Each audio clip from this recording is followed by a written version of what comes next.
Good evening, Vancouver, and welcome back to Canucks After Dark, May 23rd, the second to last show of the month of May.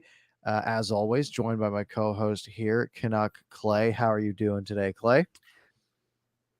Parker, I'm doing fine. I always appreciate you asking, but I want to cede to you because this is your special day. For anyone who doesn't know, or somehow, yes, either wasn't paying attention last week or wasn't on Twitter. Not that Parker tweets about himself, but I tweet about my podcast partner, my golfing coach and tech extraordinaire, Parker. Happy 25th birthday, brother. Thank you. It is just another day, but no, I do appreciate it. Here's to hopefully more than 25 more, I would So guess. if I may, I know we joke around how, and even when we were together, we always joke around how I'm the more extroverted, open, transparent one. Not that you lie, but just kind of I share everything, and you are a little bit more just kind of reserved. Guarded is not the right word, but whatever, private. Tell us something though. Tell us what you did this weekend. Let the viewers in on what you did this weekend. Oh, well, I share a birthday with a good friend of mine and another friend of mine like 3 days before. So we just sort of we flew one of them out. We had a big sort of conjoined birthday week.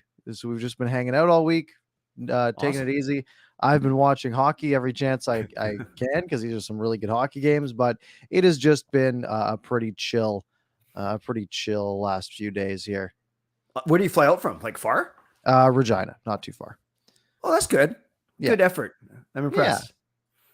Awesome. yeah. Awesome. Well, I'm happy. Happy. Best wishes for this upcoming year for you for sure. Thank you. We don't have a lot to talk about tonight. We did our pre-show meeting about 4 minutes before the show started, and figured out okay, there was one thing somewhat Canucks related that happened, which we'll talk about, I guess, first because this is Canucks After Dark. There are the playoff series. I didn't prep our preseason predictions yet, so we can't see who's won that just yet. Keep the suspense building over the Keep next it building. couple of weeks here. But we can get you guys to help us with questions and things like that. So maybe don't throw them in yet because Yeah. I have trouble scrolling back. But Yeah. feel free to think of some questions that you are topics that we might miss that you want to talk about, and we will do that. Yeah, and in the meantime, as we start to talk about, yeah, obviously react to what we're talking about. But if you also want to put in your reflections of when you were 25, or if you're not even there yet, we like to read those kind of things too. But yeah, save your actual Ask Parker and Clay questions so they can answer it on the stream for about the half, just past the halfway point, because we'll actually spend some time doing that. Because I think Parker, we got so excited doing our predictions last week that we skipped all viewer questions last week. I think. I think so. So we'll make up for that. We planned on this. We planned on making up for it this week. Yeah, It's not lack exactly. of preparation or lack of things that happened. We'll go with. But we'll start off with the Vancouver Canucks announcing changes to their coaching staff. So they have basically finalized who will be coming back to the team, who will be on the bench. I don't think this is completely comprehensive yet. But basically, Right. the press release they put out yesterday says Bradshaw and Jason King will return next season to resume their current roles. Scott Walker, Kyle Gustafson, and Daryl Seward. Now, remember, we talked about Gustafson and Seward about a year ago joining the Canucks, but they will not be returning for the 2022-2023 season. So all that they have right now as their coaching staff, Bruce Boudreau at the top, Shaw and King as assistants, and Ian Clark as the goalie guru. Yes. So a couple things that we can break open here. Right now, the way as you just laid it out with just King and Shaw back, we know that when Scott Walker unfortunately got hit in the head with a puck at the start of January or middle of January, he missed 6 weeks. And in those 6 weeks, Brad Shaw took over the defense and the penalty kill. And Parker, as you know, maybe coincidentally or not, that's when the Canucks showed a lot of improvement in their penalty kill performance. So Jason King, naturally, he'll do the forwards and the power play. Brad Shaw will do the defense and the penalty kill. Of course, Boudreau's overseeing both of them. So the question is really, yeah, as you said, are they going to bring in one or two more assistant coaches to replace what basically Scott Walker and Kyle Gustafson were doing. Daryl Stewart, video coach, likely they're going to replace him, but that's not a bench position. What's interesting is Scott Walker was the one that Boudreau brought in when he got hired. I remember they announced Boudreau and Walker in the same day. But I understand from what others have told me that Walker, it's health related, it's his choice as opposed to the Canucks letting him go. Maybe the COVID, I mean the vertigo from the puck in the head scared him a little bit. So all to say, you're right. Walker, Gustafson, Seward out, and then King and Shaw and Clark staying. And I guess, one question is, do you think they beef it up by one or two more? I would think so. It seems a little, I don't know. I feel like they've been pushing pretty hard on having trying to have a lot of people, a lot of opinions in a room, right? Like you look at the management staff and they hired a bunch of people, right? It's not a 2-man show like it kind of was before. There's an extra body or two in there. It seems weird that they might downsize unless you think that these people can handle it. But I mean, the thing is, coaches don't hit salary cap, right? Like if you can afford to pay more, you can have more. I don't know if there's a rule, but I feel like you could probably have 9 guys on your bench if you wanted to, maybe a little bit of a crowd, but maybe too many cooks in the kitchen. But you might, I think, you could have a couple extra guys to help out, delegate some tasks. They also got rid of, I don't have the list in front of me, but a lot of other names, some guys who were there longer term. I think Takahashi was one who ran, I think, the training staff. Yeah, John Sanderson. Yeah. So a few other names moving on, and I'm sure they'll find teams to work for because they've been in the business for a long time. Mm-hmm. Yeah. One correction actually that for both of us. I just looked it up. Daryl Seward has actually been our video coach since July 2017. So he was actually already here. But you're right. Gustafson was a 1 year only. Walker came in halfway through, as well as Shaw in the summer. But Seward's actually been here for 5 years. I didn't know that either. I just looked it up as we were chatting right now. Yeah. That's a big one then. 5 years. You're right, but I'm confused because I remember this conversation last year. You sure it was Seward though that we were talking about? Maybe not. Probably not. I know it was Gustafson and Shaw for sure. Yeah, it might have been Gustafson I was thinking of. Yeah. Never mind. All right, I tried. It's all right. Ian Clark's good though. We should probably keep him. Yeah, hopefully for a while. Most of the goalies he works with seem to do okay. But that's it for Canucks stuff. Nothing else really happened.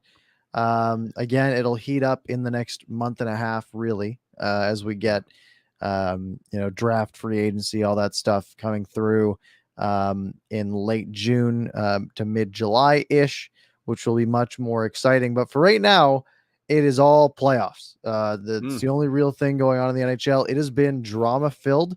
Obviously there's a bit of a decline. We go from first round, 8 different series going on. There's 4 games a night. It's action packed. We go down to 4 series, 2 games a night. Still enough hockey to keep you paying attention. But as series wrap up, we run the risk of having some nights without hockey games on, which is unfortunate.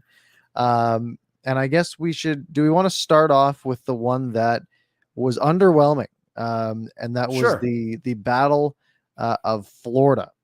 Yeah. Now both of us.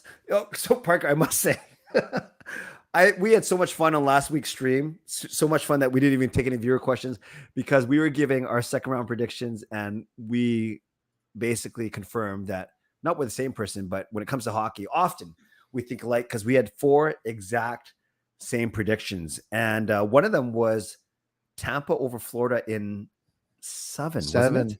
Yep. So we were a little off. We got the right team. Yeah. The hottest offensive team in years scored 3 goals in a playoff series. That's really the storyline, right? They scored they only score 1 goal in each of the first 3 games, and they get shut out for the first time all season in game 4. And they put up how many shots? They put up 49 shots tonight, and they couldn't beat Vasilevsky. Vasilevsky continues to just be unbelievable. By far the best goalie in the NHL right now. Just dominant. And I mean, this was supposed to be, in my opinion, a series I was sort of rooting for Florida in, just based Mm, on again, I was talking about this with Toronto in the first series, where I want these high offense caliber, like goal scoring, run and gun teams. I want them to succeed because I want that to be this type of hockey that gets promoted. And right. again, Tampa Bay just knows how to deal with every single team they come across, and they completely Yes. shut down that Florida offense and make them look like they literally didn't even belong when they were, a top team this year. That is a great point. And I refer to it, Parker, as um, basically Tampa showed their old man strength or their dad strength. Yeah. They've been there, they've done that. You can even think big brother. Florida's the up and coming team in Florida. Tampa's the veteran team that's trying to hold them off. And for at least one more year, they certainly did that. Great point about the 3 goals in 4 games. I never even thought, like, I knew it was low scoring. I didn't know it was that bad. And it's guys like Corey Perry. Speaking of old man strength, Corey Perry, the veteran who goes 1 year, 2 years now, team to team, he's scoring like crazy. Yeah, I think he's 5 or 6 now. Like, it's, you go up and down their lineup. It's not just the Kucherovs and Stamkos. This is with no Braden Point. Like, that's how crazy this is. That's how crazy this is. Yeah. Yeah. To be missing, a top, you're one of your top players, right? Yeah. Guy who's a first liner on a lot of teams. Yeah. To be without him and to go in and sweep a team like Florida is insane. A Yeah. team, Florida lost 18 games in regulation this year, and only 24 total. Most teams that only lose 24 games in a season don't lose 4 in a row, and Tampa Bay just snuffed them out. They just completely, it was like, I don't even know I don't know how to describe it. It was just crazy. Yeah. Especially, there's all the talk earlier today about the Florida players maybe going to the club last night. I don't know if you heard about that, but No. rumors circulating that apparently they were out late at the strip club last night before, on back-to-back nights, and then like Yeah. some NFL sports talk radio guy who's based in Tampa is like, my sources at these clubs have confirmed this, that and apparently, like, this guy's reputable. It's like, Yeah. and they still came out and they're like, maybe we got to get some sort of reset. They come out and put 49 shots up and still can't score, which is absolutely wild. And a series that I was hoping would go the distance, and we really Totally. didn't see any of that. It's funny you bring that up too, about not about the strip club, but about you were talking about how there's like 2 games a night, except for this series, because I think there's a concert in Tampa on Friday night. They had to bump the Friday night game Right. to Saturday afternoon. And yes, exactly, a back to back. And before we get going, just because I've never seen a donation this big on this particular channel, Justin, wow, look at that. He didn't even do $1 per year. He actually gave you 5 bonus dollars. Happy birthday, Parker. Hope it's a great year and have a few drinks and a round of golf on me. Well, there we go. Well, I'll let you address that. That's awesome. Thank you, Justin. Thank you, Justin. Yeah. It's very kind. I really appreciate it. Obviously, you guys we don't do this for the tips or the donations or anything like that. But we do appreciate it. It's very kind. Thank you, Justin. Awesome, Justin. Thank you. So yeah, this whole and then I was looking up. Kucherov has 15 points. Hedman has 10, and then 3 guys are tied with 8. Andre Platt makes sense. Steve Stamkos certainly makes sense. Ross Colton, that sounds like a guy like from a sitcom. Who's Ross Colton? So there was this I think it was a few years ago. There was a tweet. I think it was Dom Lucian who tweeted it out, and he was like, every single year the Pittsburgh Penguins will have some random guy who you've never heard of come out and be a hero. And Sure. then he had a tweet, and it was like, who the F is Brian Rust, right? And it's like, and it's things like that. And now there's this guy Ross Colton, who's this 25-year-old guy who prior to this season played 30 NHL games last year in his first year in the NHL. And then this year he had 22 goals, 17 assists. So a decent player. Yeah. And now he's coming in the playoffs and he's got 8 points in 11 games. Absolutely crazy. And yeah, that's the mark of these like outstanding developmental systems, right? Tampa Bay has these new guys come in every year, and that's how you prolong these cap runs, right?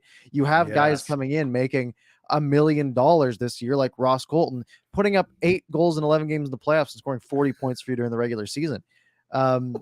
Which is again, I don't want to just bash on Abbotsford and Utica, but that's something Yep. that the Canucks organization hasn't really had, right? These 4th-round picks, Yep. save for Adam Gaudette, but he was never at this level.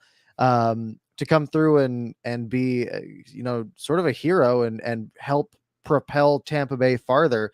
Those are the kind of players that you need to step up, right? Sort of the Yep. Mikhail Samuelson types almost, right? Yes. To come in when you need a guy and put up a bunch of points on a pretty cheap deal.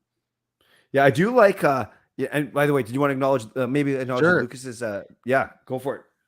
Thank you very much, Lucas, with the 525 saying happy birthday. 25 cents is extra because that's your age. Got to take you to a game next season. I do appreciate that, Lucas. Thank you very much. You guys are much too kind. Yeah, I love what you said about. Yes, thank you, Lucas. I love what you said about how these teams always find players. I'm looking at Tampa Bay on Cap Friendly. Actually, of their forwards, they're actually a little older than I thought. Of course, Kucherov and Stamkos. Well, no, Kucherov's only 28.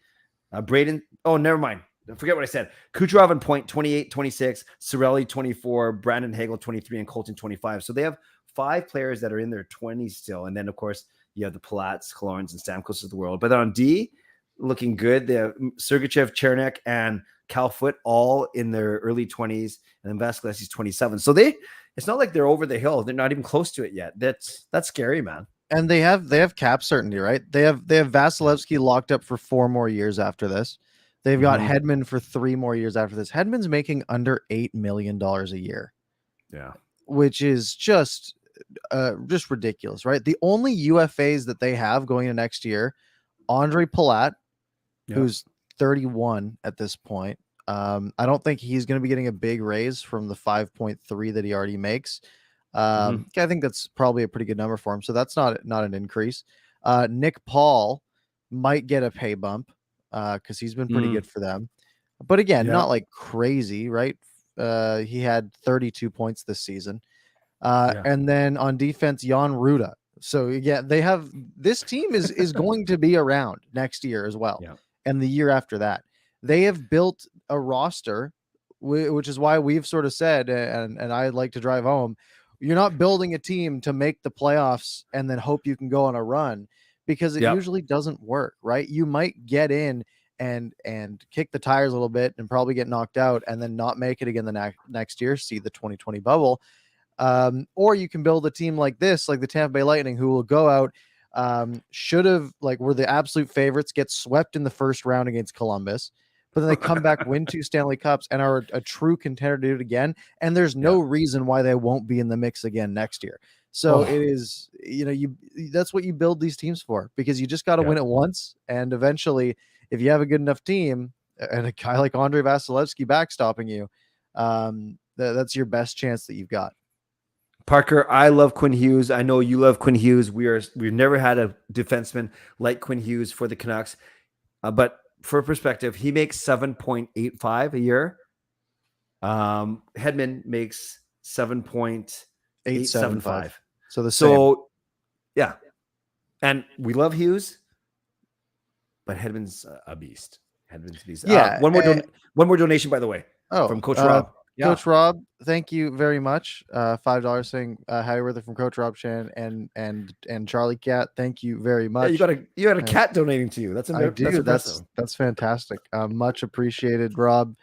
I do want to say, you were mentioning that Quinn Hughes makes as much as Hedman.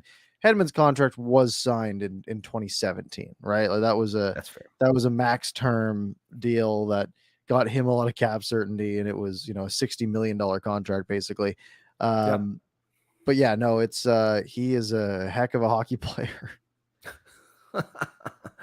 Wow. So I guess we can talk about this as we move on to the next series. So you think Florida does any, what I'm going to say is we can talk about how well Tampa's going to do, but do you think Florida makes any changes, or do you think they just ran up against a juggernaut? Yeah, I don't know what their cap looks like. I could pull it up here really quick. Florida Sure. Panthers. They've got. I mean, so they brought in Giroux, right? They spent a lot on Giroux. Who knows if they might be able to get him to come back, but they might Mm, have to pay up there. No other significant UFAs up front, really. Nola Chari, but that's sort of the top of their list. yeah. On the defensive side, again, nothing huge, right? Like Ben Okay. Sherratt, Marcus Nudavara, no crucial guys, but this is still a team that's paying Sergei Bobrovsky $10 million a year, right? Yeah. That's that, but for them to have pulled off, 58 wins, paying a goalie that much money, Yeah. is very impressive. Especially, he's Bobrovsky's good this year, but I think you have built a team that's going to have um, a decent shot. I see no reason not to really run it back. Yeah. Again, you're out Giroux, but you didn't have him all regular season, and you built a team that was really powerful, and you got swept. Tampa Bay did the Yeah. same thing a couple years ago, right? There is a Yeah. bit of a blueprint there. So if I'm Florida, I think there's no reason to make any dramatic changes. You have a fantastic team. Maybe they focus on their trade deadline acquisitions being a little bit bigger and tougher and whatever they think the problem might be. But they ran to a hot goalie. The problem Yep. is they're going to keep running into that goalie. And so they're Yes. going to have to find a way to solve Vasilevsky. You make a fascinating point, Parker. Last one, and then we can move on. But Bobrovsky, 10 million, Spencer Knight, 950 or 925.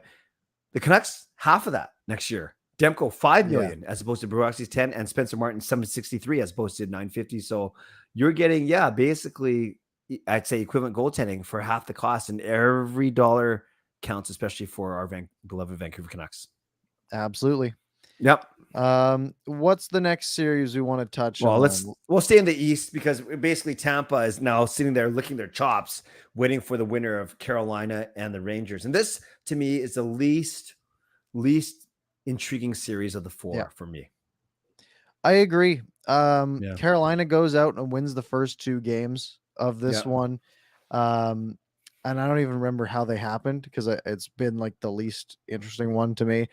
Carolina beats the Rangers 2-1 in overtime in game Mm-hmm. one. And then they win 2-0 in the second game. I think it was Ronta was it Ronta in both of those? I think it was. Yeah. So he's been playing fantastic for them. Yep. And then going into this third game, which I have now lost my window that I had it open. Here it is. The Rangers take it 3-1. Again, Ronta Yep. doing fine, right? Stopping 30 of 32. But the Rangers finally are able to score. And scoring one goal in the first two games. They get a couple, but Tyler Mott won it. So that's like the only highlight of this series so far for me. It's two teams I don't care about that much. Yeah. Neither team is super exciting in the way that a Colorado is, or Tampa or Florida, or Yeah. that Battle of Alberta, right? Those all have some sort of exciting storyline or fast-paced, high-flying team. These are more just sort of two teams that are just going to tough it out, and whichever one comes out probably doesn't make it through the third round anyways. Yeah. So this one just hasn't caught my interest all that much. Yeah. Carolina, I guess in Carolina, I enjoy watching to a certain extent Sveshnikov and Aho, and I think, even Teravainen a little bit. And so I think they're at least like good players there. With New York, there's Adam Fox, and then there's like some old guys like Kreider, and I always get these guys. It's Zibanejad, right? He plays with Rangers. Zuccarello plays for Minnesota. Is that right? I always get them mixed up, the two Zeds. Yeah, Anyways, that sounds right. I just go to say I don't know the Rangers that well. Yeah. So Yeah, Shesterkin's been good. yeah, He's been the best player for the Rangers, at least in this series, and it just hasn't been enough. Again, I'm just hoping I'm hoping for Game 7. Then I'll start to be interested in this series when we start getting down to those elimination do or die games. yeah. But so far, these have been the farthest off my radar. Yeah, and Cody, totally fair. Cody's saying you guys underestimate or underrate Carolina a bit too much. Not saying they beat Tampa Bay. Well, I think we can still give proper respect to Carolina and say though that it hasn't been an exciting series, or that we're less invested. Like, so I'm not getting defensive at your comment, but I think we can say that Carolina should beat the Rangers. We can say that we're not as interested in the series, and we can say, well, at least we think that Tampa will still beat them. I think those things are all fair. Yeah, and it's not that we're saying oh, Carolina's not that good. I'm more along the line of, yeah, good luck against Tampa, right? Yeah. I think Tampa Bay is just firing on all cylinders right now. It's nothing against Carolina. I like them a lot. However, they underperformed last year in the playoffs, which had me a little skeptical of them. And then seeing, they're not, again, super catching my interest here. But I'm seeing Tampa Bay and the way they're playing, and I'm thinking, okay, I have trouble seeing many teams stopping them, except for maybe a Colorado, maybe Calgary if their defense and Markstrom get everything together. But I'm struggling to see many other teams give them a much of a hard time. Totally fair, totally fair. And let's put up Lucas's second donation, and then we'll make sure it's the first question we ask coming out of the gate. Here's a good topic, considering it kind of factors into current teams playing as well.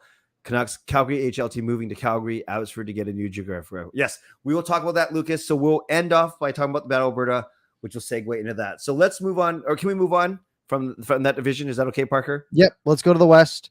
All right, Colorado, St. Louis. Yes. Colorado, St. Louis. This has been a fiery one. And it has been good. It's been a great series so far, albeit not one that is extremely competitive. I think we both had Colorado in 5. Is that right? Yes. Yeah. So we both had Colorado in 5, which is looking pretty good. We'll see how that turns out on Wednesday, but it looked tight at first. Colorado beats St. Louis 3-2 in overtime. St. Louis answers 2 nights later 4-1.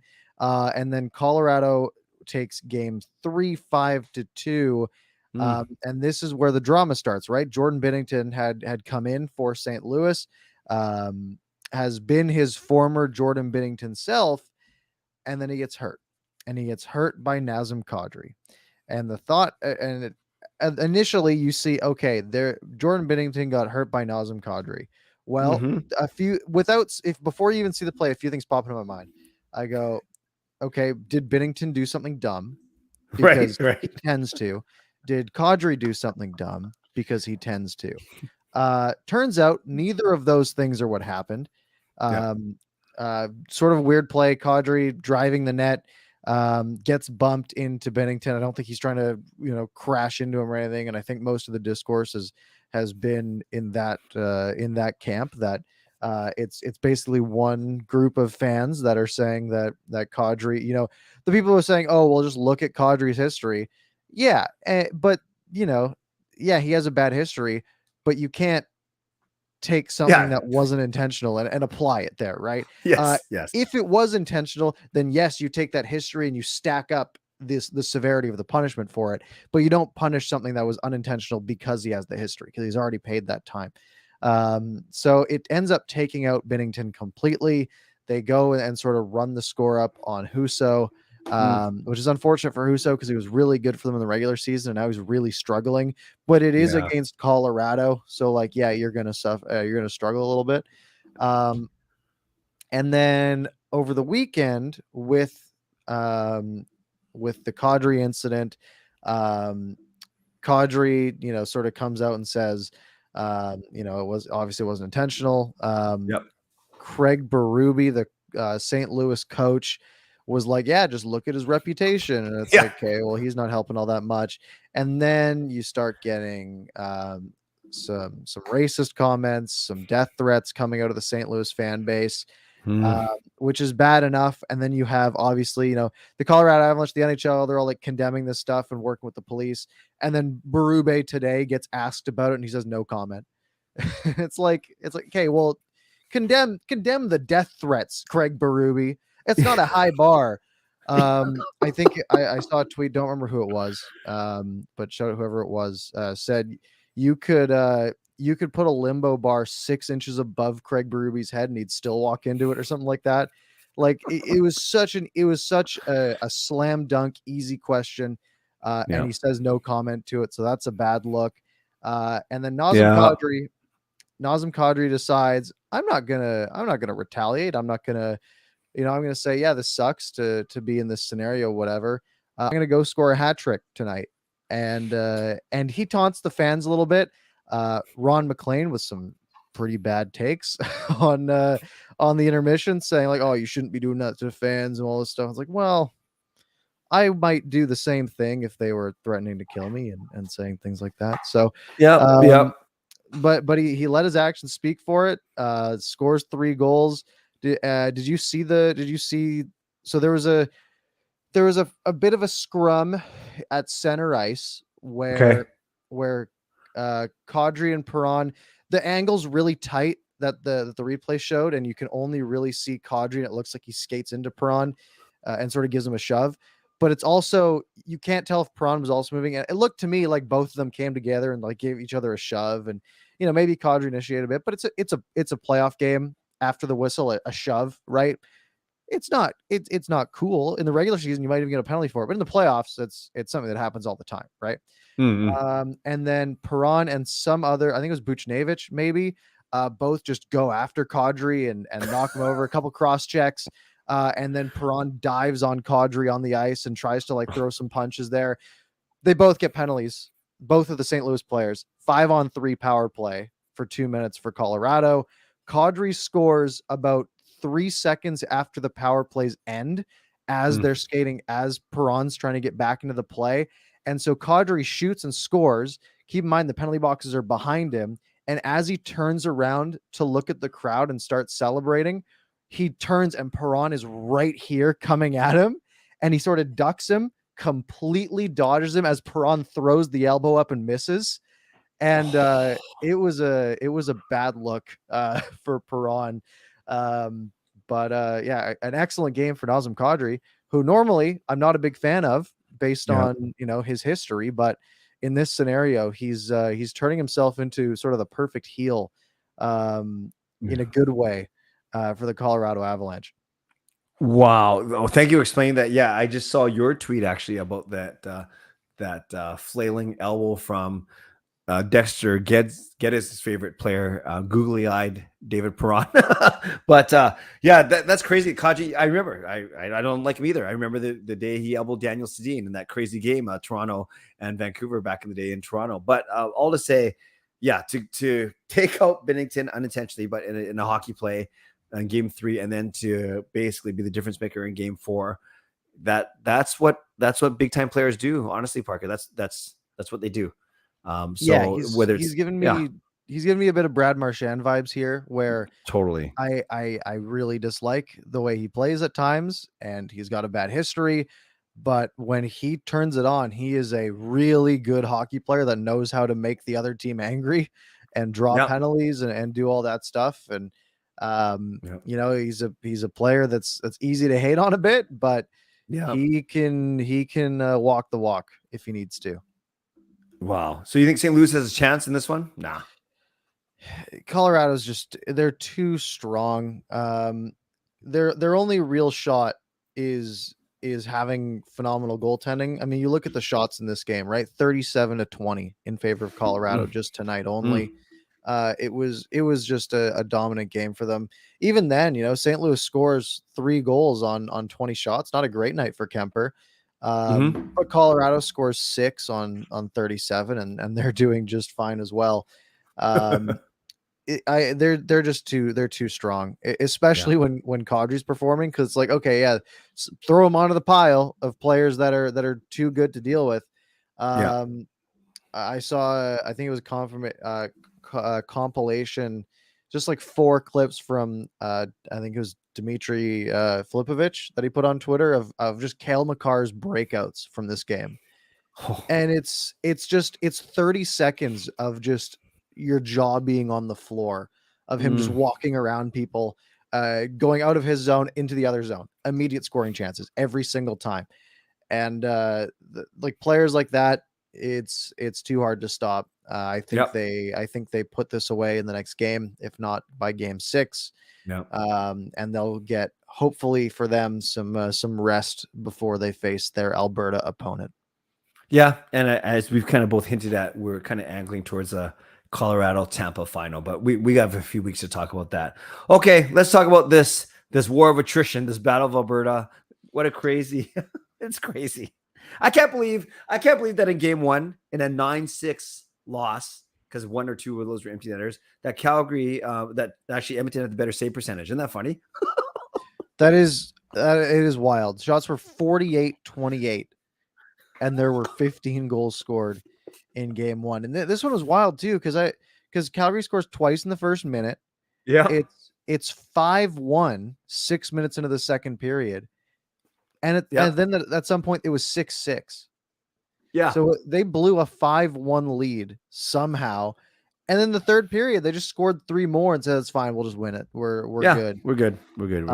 So goaltending hasn't been great, right? We have a 9-6, we have a 5-3, and then a 4-1. So Calgary took game one in wild fashion. Edmonton has taken the previous 2 games, 5-3 and 4-1, with guys like Evander Kane and Connor McDavid. Connor McDavid's just silly. I mean, that second game, he has that 1 goal disallowed, goes out next shift and scores a prettier one. And they win that game too. And this is a series that I thought the Flames had all the way. Just because they have been this stout defensive team that's tough to play against. Right now that they're not that, right? They allowed 6 goals in the first game, 5 in the second, and 4 in the third. So that's what a total of 15 goals against in these 3 games. That's not good enough. That the way that this team was built to win was defensive depth, shutting teams down. And the way Edmonton was built to win was we're going to score a ton of goals. And currently that Edmonton strategy is winning, but this is still one that could go either way. I know a lot of people are speculating that Markstrom's hurt. And back in the day when 2 summers ago, when we had a choice to keep Demko or Markstrom because we knew that the Seattle expansion draft was coming, everyone knew that they were angling towards Demko, especially coming off the bubble performance against Vegas. We knew he was going to be cheaper, all those things. And it was still, even though we knew we were going to lose one of those goaltenders, it was tough because you pile that on with the Tanev and Stetcher and Toffoli all leaving. That was a really rough offseason. And I'm not saying that anyone's taking delight in seeing Markstrom struggle a little bit, but it's quite jarring to me, Parker, because he had such a great regular season, including all those shutouts. And I don't like Calgary, as you know, but I want Markstrom to do relatively well. And it's jarring. That's the word I'm using, is jarring to see how poorly he's playing. I get it. It's McDavid, it's Kane, it's Draisaitl, but still, he doesn't look right. Yeah, it is an issue. He gets pulled. He gets pulled in the last game, after 2 periods. Yeah, you do have to wonder. He's played a lot of hockey. He played. It didn't feel like I felt like Vladar played a lot this year. Markstrom played. He started 63 games this year in the regular season, right? Only 19 that he wasn't a part of. So he has now played 73 hockey games this year. As a goalie, that's tough, right? Yes. Maybe not as tough as on some teams. If he was playing for the Canucks, it would probably be a lot worse without that defense that they have in Calgary. And he was really good this year, right? 922 save percentage, 9 shutouts.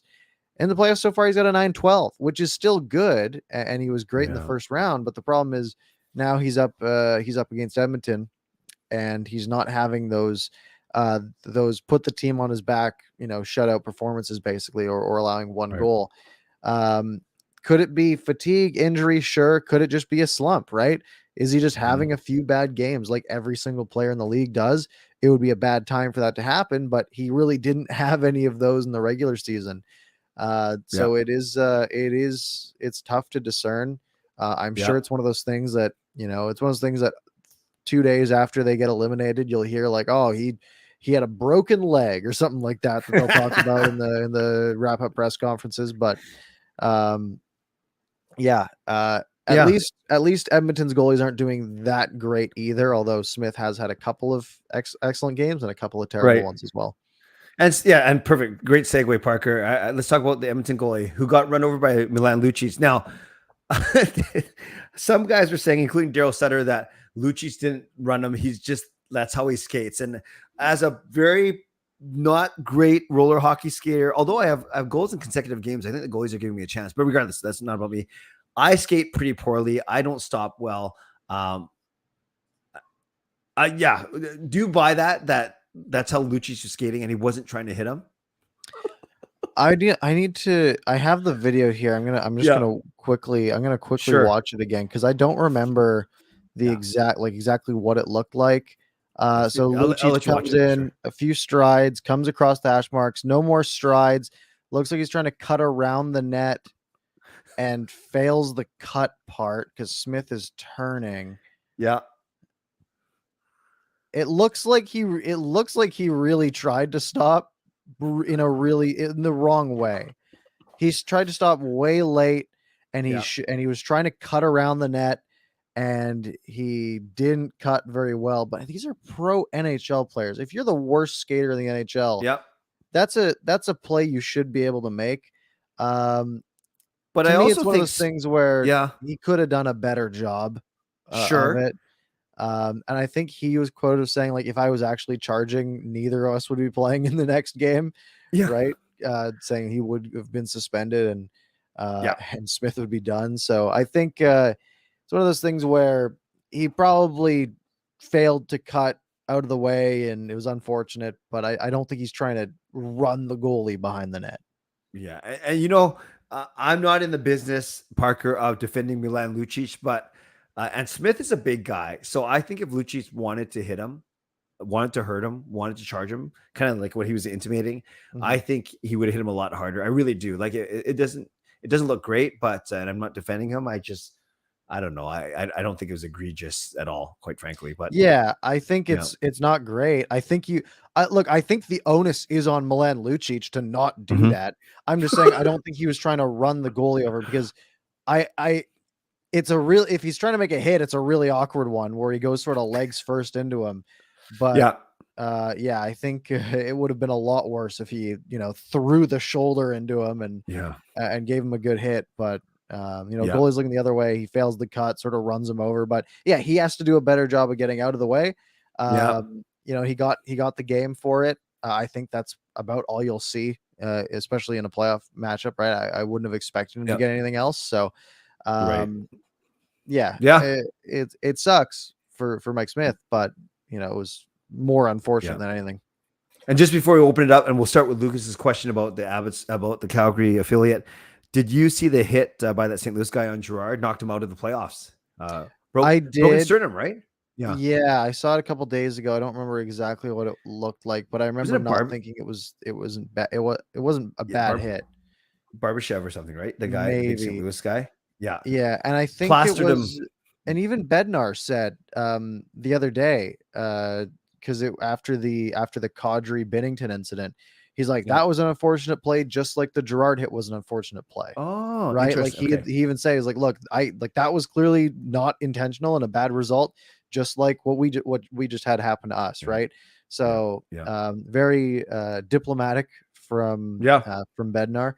But yeah, I don't think it was egregious. I think it was a fine hit. Girard's a smaller guy, bad result, which just happens sometimes. Bednar and Berube, a tale of two different coaches, in the way that they address things in the media. Yeah. Guess which one I like more.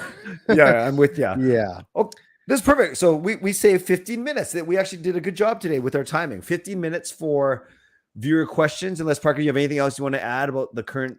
No, we're good. I'm good. Let's jump into Lucas's question here. Yes. So Calgary's AHL team is moving to Calgary. I didn't know this. I think they were in Stockton, California before. It's the end of the California division era, I guess, where they were all in California, with the team in Abbotsford, the team in Calgary. Little less convenient, I would think, than Abbotsford is, being in Calgary. The bus trips are a little farther and things like that. But it shows that more money's being invested in the AHL from these sides, right? Calgary clearly thinks they can get some money out of this, right? Just like how Abbotsford is going to make the Canucks Sports Entertainment is going to make more money from the team being in Abbotsford than the team being in Utica. Same thing for Calgary here, right? I don't think Stockton is selling out, Heat versus Gulls games very often. So probably a good economic move for them, a good business move. Yeah. We've seen there was the slight downside in travel, but if they're willing to pay for flights instead of the bus, then that sort of negates that. Um, but yeah, I don't think it's going to be huge on sort of geographic rivalry, maybe a little bit. But again, I think it's still a small enough market that we're not going to have. I think the Vancouver Calgary rivalry is going to be more dramatic than the Abbotsford Calgary rivalry. Yeah, I agree with that. And I think the bigger part of the story, Parker, and you alluded to this, is the fact that Calgary is going to now reap some of the benefits, advantages that we saw this year in terms of everything from aligning marketing, aligning identity, and the simple quick call ups and send down. So Yeah, it's a good move for Calgary. We know how weird it was going to Abbotsford Heat games here a few years ago when that was the Calgary team. So we'll see how this goes, but I guess it's good. Lucas mentioned, I saw him mention that I guess it's only the Edmonton Oilers. Are they Bakersfield Condor still? Is that their team? I think so. Yeah. Okay. So they got one more. They're the only Canadian-based team now or Western Canadian team with their affiliate in the States still. So Right. we'll see if that changes. And Yeah. Seattle being in Coachella Valley as well, right? They're based Right. Seattle, obviously not Canadian, but Yeah. as close as you can get. And they're also still in California. They're a brand new team, of which I have a hat, but I don't know where it is. Uh-oh. Am I betraying our team with my Coachella Valley Firebirds hat? Oh, that's cool. It is a cool hat. I had a family member in Palm Springs a while back. They picked this up. So no, I like it. That's my one piece of betrayal. Oh, that's fine. We'll forgive you. It's your birthday. And I'm not a hat guy. I think I told you I wear one. I look like I'm 6 years old, and that's not a compliment. Jaskrin says, would the Leafs have won if they got through Tampa? I think the winner of the second round from the Eastern Conference will be the winner of the Cup. Okay, so the first part, you think that they would take, at least, yeah. Would the Leafs have won if they got through Tampa? Would Toronto beat Florida the way Florida is playing? Maybe. Yeah, I think so too. Toronto played well. They had a 3-2 lead in that series, and the lead in the third period of game 6, right? They lost game 6 in overtime, and then lost a 1-goal game in game 7. That could have gone either way. Toronto and Tampa were basically as evenly matched as it gets, and that's why it was such a good series. If Florida showed up the way that they did this week, again, the caveat is that Vasilevsky turned his game up too. Then yeah, I think it's fair to say that Toronto would have had a decent shot to get through Florida. I think their confidence level would have been huge getting through Tampa, breaking that first round curse. That they would have been a scary team. And they're a team that I had them. If they beat Tampa Bay, I had them going pretty far. Because I think Tampa Bay was the toughest opponent for them that was available, right? Excuse me. And that's why it was so unfortunate that was a round 1 matchup. And Jaskrin, the way you worded, I think what you're saying is whoever came out of that division, Tampa, Toronto, Florida, would win the Cup, or at least get to the Cup. Yeah, we agree that they'll beat the winner of Carolina, the Rangers, for sure. I love so Jarhead's question. I like. Actually, let's go to Dexter's first, because I've heard this. Because I listened to Jeff Merrick on my way to work, because I never get there by 9, so I listened to the first 10 minutes. Thoughts on Jeff Merrick linking Philip Forsberg to the Canucks? Philip Forsberg, free agent, UFA. He had a cap hit of $6 million. I love Forsberg. I've taken him in every single fantasy league pool that I can. $6 million though, and he's, how old is he? 30. He's 27. 28 years old. 27 years old, turning 28. He'll be 28 going into next year. Yeah. I like him. Yeah. How realistic is it though? Yeah. It's he's a very good hockey player. 84 points this year. He had his career high in just 69 games, 42 goals, 42 assists. Phenomenal hockey player. Sort of his entire career has hovered around 50 to 60 points, which is a great piece to have. Contract year, he really turned it up a little bit. It's I don't know what the price range would be or the term. I haven't looked into this all that much.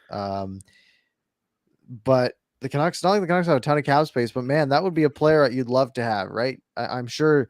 I'm sure if you are Philip Forsberg and you're looking to move, Vancouver's probably decently high up on that list, right? Just the Swedish thing and playing with Elias Pettersson's probably a decent thing as well. Yeah, he's a guy I absolutely love to have on the team. Yeah. But I don't really I don't see it happening. But I would be happy. Well, that was if a it loud did. motorcycle. Yeah. It really Yeah. is. Well, Yeah. well, because I know you're high up. It's so, and you're not making that move unless you're making a move, letting go of at least one other forward. You know, it's interesting. JT Miller is a comparable. Miller has turned 29, where Forsberg will turn 28 in a couple of months. So Miller's 1 year older, technically making $750,000 less next year. But then after that, who knows? And if people are saying that Miller's going to want 7.5 or 8, for instance, and if they're saying that Forsberg stays at 6 or 6.5, although he's going to want more, right? If he just had an 84-point season, yeah. So really, it's the same. It's going to be relatively the same money. Relatively, if it was going to be same money, same years, I'm taking JT Miller. Yeah. If it's going to be, if Philip Forsberg is a little bit cheaper and shorter term is the key there, I think. Now here's the thing. Let's say you have the option of, so you have to keep, let's say you have to keep one of them or get rid of the other, same money, same term. You can keep JT Miller and then Philip Forsberg goes to some other team. Or you could sign Philip Forsberg and trade JT Miller for a bunch of other stuff. Keep in mind that JT Miller contract also wouldn't kick in for another year, right? So JT Miller is 1 year older and the contract will kick in 1 year later. So the 2-year age gap basically on that contract end date. You're getting, so do you want, for the same money potentially, and I think it might even be a little less, do you want JT Miller or Philip Forsberg and all the stuff JT Miller would get you in a trade? Right? Well, if you put it that way, that's why I'd sort of lean that direction, right? As long as that contract isn't going to be an anchor in the future, which you never know. Excellent points. We shall see. I know there's going to be a lot of JT Miller talk, but after Brock Besser talk. So someone asked about Besser. I think it was right after that. Edmund, are you surprised no news about start again, 10:47 p.m. Are you surprised no news up front about Besser's contract negotiation? You know, it's really funny, Parker, when I read that, on one hand, things seem to leak out from this. I don't know if it's intentional or not. It was Bruce Boudreau actually kind of letting it slip on a podcast that Scott Walker wasn't coming back. And then 2 days later, it's made official. So we've heard a couple of those things.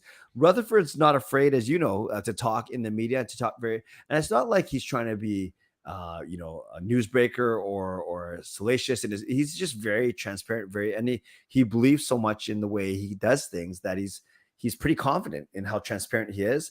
But this is one that I do think, for all the good of all parties, especially what we saw Besser go through at the end of the season with his personal life. I think they're going to really try and keep this professional and keep it tight-lipped. That's probably why we haven't heard much, or they haven't done anything yet. And that's going to be the priority over the next couple of weeks. Yeah. The season, I mean, their season ended a few weeks ago. And players usually, take a few weeks, go on vacation. Right. It's an important thing that has to happen, but it was one of those things that can wait, right? Especially if you're in Brock Besser's camp. The pressure is not on Besser's camp here. The pressure's on the Canucks with that QO coming up, right? They have to be the aggressor in this scenario, right? They have to lead the charge. I think it's one of those things they're probably taking their time on. They have time, right? They've got a month and a half, just over a month to figure that out. I'm sure I'm sure it's something that's being worked on, maybe internally before they present an offer. But I don't think they're probably not super deep in the process yet. Jarhead back at 10:45 says, would you rather lose game 7 in the first round or get swept in the second round? Well, the second round gets you $2 million of home, playoff revenue. If you say $1 million. So is that worth it, Parker? The extra $2 million for the owner? So are we saying that they lose game 7 in the first round, or they win game 7 in the first round, they get swept in the second round? Yes. Yeah. Why wouldn't you want the second one? Because what's the downside? The sweep sucks, but winning game 7's fun, right? That's awesome. Unless That's a maybe you don't fun. win game That's a fun. 7, maybe. Yeah. Yeah, so that's a fun weekend at least after game 7 where everyone's partying that they won that game. Yeah. Yeah, no, you definitely you make it to the second round. That's I guess Yes. maybe you get a slightly worse draft pick from it, but I don't know. Right. I'm taking a series win wherever I can get it. Me too. Me too. Me too. Now, if the question was, would you rather finish out of a playoff spot or get swept in the first round? Because then you have a worse draft position. You get a couple $1 million of home revenue, but you're actually worse off in the draft and you haven't advanced anything. Would you still take the playoff chance? Depends on how they missed the playoffs. Yeah, well, that's fair. if it's being a really good team getting swept in the first round, then it's like, okay, well, at least we had a good team. If it's, you missed by 1 point, it's like, man, I wish we got in there and at least could have seen, right? Yeah. I don't know. Yeah. Would you rather be basically Nashville or Vancouver? After, like during this, like have the season end that way? Does it really matter? Great point. Nashville would have been fun at least a little bit, but yeah, I don't know. Yeah, I hear you. I like Justin's. Who's your early Conn Smythe winner based on what you've seen and based on who you see in the Cup Finals? So it's funny. He says mine is Vassir McCarr. This is from 1047. If we're both saying, Parker, that it will be Colorado versus Tampa in the final, yeah, then those would be good picks. And especially Vasilevsky. I wouldn't have said that after the first round because he had a couple rough outings against Toronto, but he obviously, as we talked about, he shut the door on the very highly explosive Florida Panthers. And McCarr still doing great things, as you mentioned, but has slowed down a little bit as other guys like Kadri have picked up the pace. So we're not even halfway done the playoffs yet. And I guess Tampa's halfway done. So we'll see. But I think those are two good picks if those are the two teams that make it for sure. Yeah, if it is Tampa, Colorado, it'll be Vasilevsky if Tampa wins. Yeah, I agree. Unless for some reason every game in the Stanley Cup final is a 5-4 game or something like that. That'd be fun. Which is possible if it was against Colorado, right? Yeah. Colorado has a ton of candidates it could be, right? They have so many good players that, could just light up, what is McKinnon at? McKinnon's at 9 points in 7 games. That's not bad, right? Yep. McCarr has 11 points in 7 games, so probably the front runner at this point, but there's still, at least one more game to go in this series and then 2 more full series to go after that where, what if Nazem Kadri keeps scoring a hat trick every series, right? Like then it flips that way, but I think early pick, I think those two are probably the right call. I love YouTuber's question from 1047. Would you rather win a cup with a team full of vile players or not make the playoffs with a team full of nice guys? It depends on how you define vile players. If we're talking about players that are, well, let's think about former Canucks, right? Let's think Raffi Torres, for example, right? Matt if Cook, that's your level of vile, and Matt Cook, if that's your level of vile, then I'd go that route. If it's worse than that, then that's not the team that I want to be cheering for necessarily. So that's if it's on ice issues, right? Guys, Brad Marchand being a rat or things like that, then that's fine. But if it's off ice stuff that's, more bad in nature, then that's not who I want on my team. That's actually a really good line to draw because I think we'd both agree that if we had a first line of Kadri, Marchand, and someone else, we'd be loving it because there are guys and we'd say no one else can match up with us and look at us. But as long as you're right, it stays on the ice and you can go over the line. Like we had guys like that in Burrows and Kessler. People hated them then, and we loved them here. We're still talking about them to this day. But yes, if it was off the ice and stuff like law bending or anything like that, then I think that's a different category for sure. But you gotta take the cup if you can get one within reason, for sure. Right. Yeah. All right. It's 10:59. Any other ones you're seeing here? Now let's get one more to get over the 11 o'clock mark, just so we can say we went for an hour. Not just so we can say that. It is 11 o'clock now, but we can take one more. I've chosen them all. You pick one, birthday boy. But that's tough. Yeah. Now I have to Yeah. find one. That's true. You look too, because I'm Okay. struggling here. I'm looking. There's more rhetorical questions. Let's do a real one. Oh, it's some kids talking about some people talking about a 100-meter race. Oh, okay. No, you go ahead. What? I didn't have one. Why are you telling Oh, me to go okay. ahead? Maybe it's a good play to. Oh, okay. I got one. Joshua Alec from 1056. I heard New Jersey willing to trade the second overall pick. Would you trade Miller for that pick? And would the Devils think that's a fair trade? And we all know the history with the Canucks and Devils with Bo. Miller for a second overall. That's Second overall. I don't know. I don't know who these players are yet. Yeah, it's based. Some people are saying it's going to be one of the two right shot European defensemen. Again, I don't know any names, so and there's a couple other guys, obviously not Shane Wright. Yeah, so like Nemec. Yeah, that guy. Sure. Okay. I mean, maybe. I don't know. I think I want some more, but I don't think New Jersey would give up more. But second overall pick's big. It is. Just that we don't know any of these guys. That's so tricky because Miller is an established 29-year-old or 28-year-old veteran versus a guy who might not play for a couple. That's so tricky.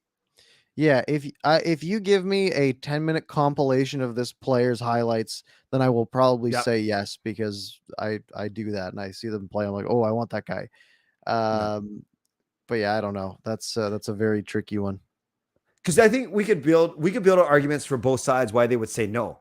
Because I think you could easily say the Canucks, they don't want that second. Well, it's funny to say that, but they might want to not wait that long, not be as patient. They see JT Miller. They want more for that. You could see New Jersey saying, this is a second overall pick. This is a very, very, look at all the second overall picks in the past that have done really well. So I could see either team making an argument, but I can also see, depending on where you are in your development, where you are in your cycle, your rebuilding, your all those things. So it's not as, I love those type of questions, but I think that's a tricky one to answer, actually.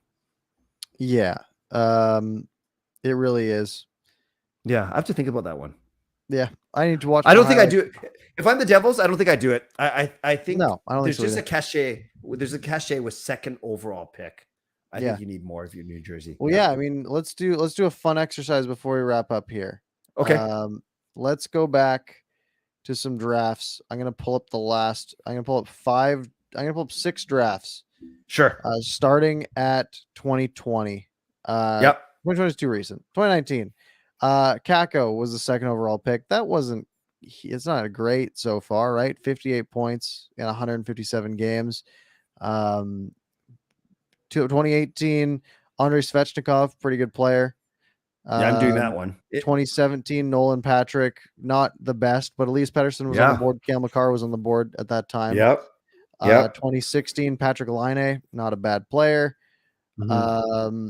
Jack Eichel the year before. Pulling up 3 more just for good measure. Sam Reinhart, Alex Barkov, Ryan Murray. Okay. So decent. It's hit or miss. Everything's hit or miss at that point, but even the misses are solid NHL players. But the hits are guys like Patrick Laine. But I from what I've heard, this isn't that level of draft class, but who knows? Actually, that's a really good point too, because now that you've listed all those guys, the Barkovs and the Laines of the world, I would suggest, and those guys obviously are all younger than Miller, they could easily, and Barkov's already passed him. So remember how long it took Miller to get to where he is. So having said all that, though, if you do not think that this draft class is deep and you don't see guys at that potential, I still think if I had to pick one, though, I think New Jersey says no. If I have to pick one. Yeah. Great question, though. Really good question. All right. We're going to wrap up there, folks. Thank you very much for joining. We'll be back next Monday. If you missed any part of the show, you can rewind back to the beginning or wherever you joined in or whatever you want to do. It'll also be available on your favorite podcast platform in about 15 minutes or so. Apple, Google, all that stuff. Clay, any parting words for this evening? Yeah, quickly. Thank you to everyone who donated. Parker, happy 25th birthday once again. Thank you. Just so you know, I hit the driving range just before today, and a long way to go, but I think at least I'm confident enough to say maybe we can share around by the end of the summer. How's that for some optimism? Sounds good. We got to do the Canucks After Dark match at some point. Love it. Which will be a great time. Yes. Thank you guys very much for hanging out. We will see you next week. Talk to y'all later.